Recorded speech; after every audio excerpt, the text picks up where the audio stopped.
മായി തിരുവനന്തപുരം ശിശുക്ഷേമ സമിതിയിൽ വീണ്ടും ശിശുമരണമുണ്ടായിരിക്കുന്നു. 5.5 മാസം പ്രായമുള്ള കുട്ടിയാണ് മരിച്ചത്. പാൽ തൊണ്ടയിൽ കുരുങ്ങിയാണ് മരണമെന്നാണ് കരുതുന്നത്. കഴിഞ്ഞ 1 മാസത്തിനിടെ ശിശുക്ഷേമ സമിതിയിൽ മരിക്കുന്ന രണ്ടാമത്തെ കുട്ടിയാണ് ഇത്. ഫെബ്രുവരി 28-ന് 1.5 മാസം പ്രായമുള്ള കുട്ടി മരിച്ചിരുന്നു. വി വിനോദ് വാർത്തയുടെ വിശദാംശങ്ങളുമായി ചേരുകയാണ്. വിനോദ്, ദുഃഖകരമായ വാർത്തയാണ്. ഒരു കുട്ടിയുടെ കൂടി മരണമുണ്ടായിരിക്കുന്നു. ഈ പാൽ തൊണ്ടയിൽ കുരുങ്ങി കുട്ടികളുടെ മരണം സംഭവിക്കാറുണ്ട്. ഇവിടെ എന്താണ് സംഭവിച്ചത്? ഏതെങ്കിലും തരത്തിലുള്ള അനാസ്ഥ ഈ മരണത്തിലേക്ക് നയിക്കുന്നതിന് കാരണമായിട്ടുണ്ടോ? എന്താണ് നമുക്ക് ലഭ്യമായിട്ടുള്ള വിവരങ്ങൾ? രേണുക, ഇത് പാൽ തൊണ്ടയിൽ കുടുങ്ങിയതാണോ എന്നത് സ്ഥിരീകരിക്കാറായിട്ടില്ല. അത്തരമൊരു സംശയമാണ്. പക്ഷേ മറ്റൊരു പ്രശ്നം ശിശുക്ഷേമ സമിതിയിൽ നിലനിൽക്കുന്നുണ്ട്. അവിടെ കെട്ടിട നിർമ്മാണം നടക്കുന്നുണ്ട്. ഈ ശിശുക്ഷേമ സമിതിക്കുള്ളിൽ ഒരു ബ്ലോക്കിന്റെ നിർമ്മാണ പ്രവൃത്തികൾ നടക്കുന്നുണ്ട്.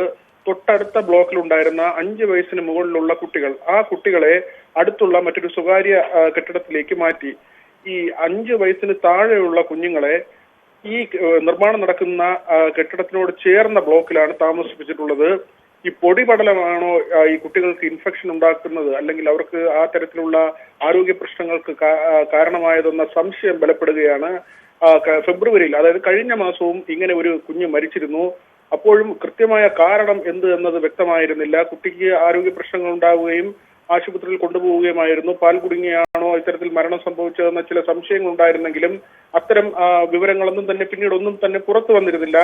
പക്ഷേ ഈ നിർമ്മാണവുമായി ബന്ധപ്പെട്ട സംശയമാണ് നിലനിൽക്കുന്നത്. അങ്ങനെയെങ്കിൽ അത്യന്തം ഗുരുതരമായ ഒരു സാഹചര്യമാണ്. ഏറ്റവും വലിയ അനാസ്ഥ ഇതിന്റെ നടത്തിപ്പുകാരുടെ ഭാഗത്തു നിന്ന് ഉണ്ടായിരിക്കുന്നു എന്ന് മനസ്സിലാക്കേണ്ടിയിരിക്കുന്നു. കൊടും വേനൽക്കാലമാണ്, കൊടും ചൂടുകാലമാണ്. അപ്പോഴാണ് ഈ തരത്തിൽ ഈ കുഞ്ഞുങ്ങളോടുള്ള സമീപനം ഉണ്ടായിരിക്കുന്നത്. ആ തരത്തിൽ ആണെങ്കിൽ അത് വലിയ വീഴ്ചയായി തന്നെ കണക്കാക്കേണ്ടി വരും. ഔദ്യോഗികമായ എന്തെങ്കിലും പ്രതികരണങ്ങൾ ഇതുമായി ബന്ധപ്പെട്ടുണ്ടായിട്ടുണ്ടോ വിനോദ്?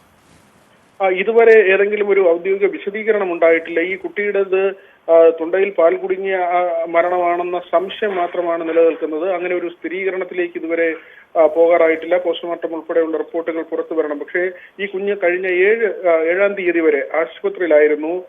ഇൻഫെക്ഷനാണ് അതിന് കാരണമായത്. അങ്ങനെയെങ്കിൽ ഈ കുഞ്ഞുങ്ങൾക്ക് എങ്ങനെ ഇൻഫെക്ഷൻ വരുന്നു, അതിന്റെ കാരണമാണ് അന്വേഷിക്കേണ്ടത്. അതിന് ഒരു കാരണമായി സംശയിക്കുന്നത് ഈ നിർമ്മാണ പ്രവൃത്തി തന്നെയാണ്. ഈ കോമ്പൗണ്ടിനുള്ളിൽ മറ്റൊരു കെട്ടിടത്തിന്റെ നിർമ്മാണം നടക്കുന്നു. അതിനോട് ചേർന്ന ബ്ലോക്കിലാണ് ഈ കുഞ്ഞുങ്ങളെ താമസിപ്പിക്കുന്നത്. നിരന്തരം ഈ പൊടിപടലം, നവജാത ശിശുക്കൾ അല്ലെങ്കിൽ അത്തരത്തിൽ തീരെ കൈക്കുഞ്ഞുങ്ങളാണ് അവിടെ കഴിയുന്നത്. ആ കുഞ്ഞുങ്ങൾ താമസിക്കുന്ന ബ്ലോക്കിലേക്ക് നിരന്തരം പൊടിപടലങ്ങൾ കയറിയത് ഇത്തരത്തിലൊരു സംഭവത്തിനിടയാക്കിയോ എന്ന കാര്യമാണ് ഇനി പരിശോധിക്കേണ്ടത്.